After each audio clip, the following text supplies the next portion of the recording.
Good day students. In this video lecture we will be seeing the different types of clusters. So the main aim of clustering is to find the interesting or useful groups of objects where its usefulness is defined by the goals of the data analysis. So in order to visually illustrate the difference among these types of clusters, we usually use the two-dimensional points. Higher dimensional points can also be used in the hyperplanes, but in this illustration we will be considering the two-dimensional points for the illustrating the different types of clusters. So what are the different types of clusters? They are well separated clusters, center based clusters or prototype based clusters, graph based clusters or contiguity based clusters, density based clusters, and shared or conceptual clusters. So we will go through each one of them one by one. Let us see what do you mean by well separated clusters. So a cluster is a set of objects in which each object is closer or more similar to every other object in a cluster than to any object not in the cluster. So this is basically more related to the definition of the clustering itself. But well separated cluster means a set of objects in which the objects are more similar to each other and dissimilar compared to the other clusters. So how do we define, or what is the criteria for defining this?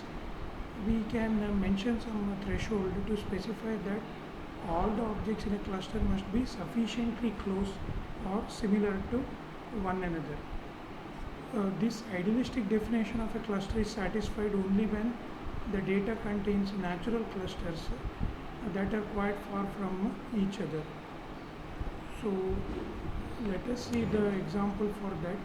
Here we can see that there is a three well separated clusters which is very far from each other, means clusters, and the points within each are close to or similar to each other. That is the well separated clusters.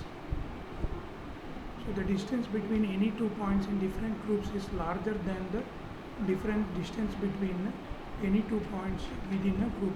How to compute the distance, how to measure the similarity and all, we will see in the future course.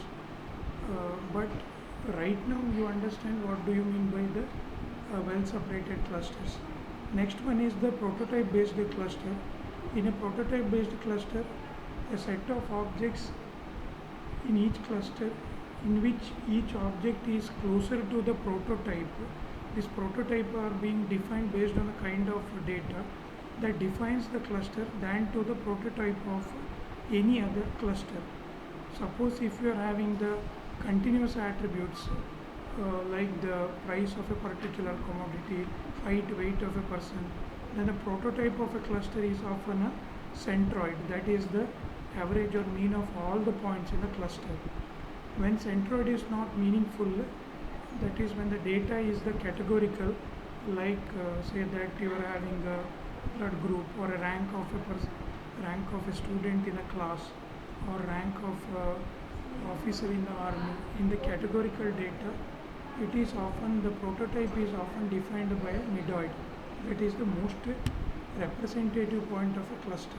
If it is a continuous attribute, then we will go with the centroid.